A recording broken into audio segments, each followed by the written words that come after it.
या योगम विश्वरतन ज्ञान के प्रति बाबा साहब जो 32 डिग्रियां और 9 भाषाओं के ज्ञाता थे और आज ही के दिन बाबा साहब अपना शरीर छोड़ दिया।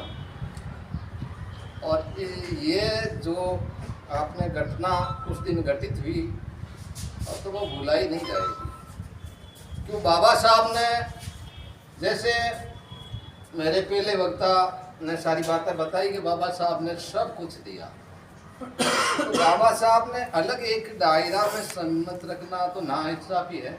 बाबा साहब सभी के लिए, सभी वर्गों के लिए काम किया। बाबा साहब जैसा महान मेरे हिसाब से आज तक पैदा शायद नहीं हुआ।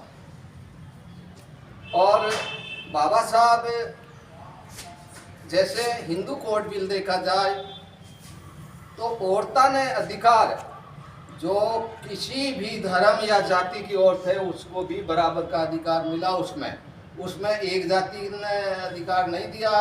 महिलाओं के लिए कुछ भी अधिकार नहीं था। महिलाओं के लिए शोषण के सिवाय कुछ भी नहीं था।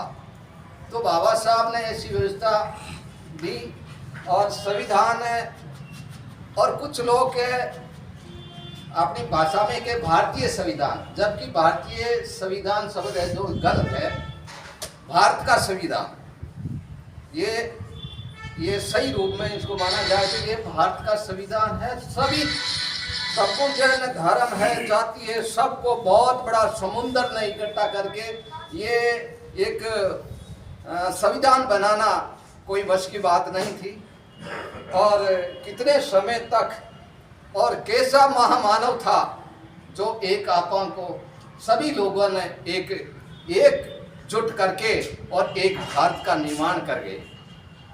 मैं बाबा साहब को विशेष तौर से मैं कहना चाहूँगा अन्य वर्गों ने कि आप बाबा साहब ऐसा न समझे कि ये इस वर्ग के हैं या इस जाति के हैं या इस धर्म के हैं। बाबा साहब सभी धर्मों के हैं, सभी जातियों के लिए है। बाबा साहब सबके लिए ही काम करें। बाबा साहब जब तक जीवन था तब तक संघर्षों से भरी उसकी जिंदगी थी। बाबा साहब हर तबका के लिए काम किए। और बाबा साहब को विशेषता क्या ही कि वंचित पीढ़ी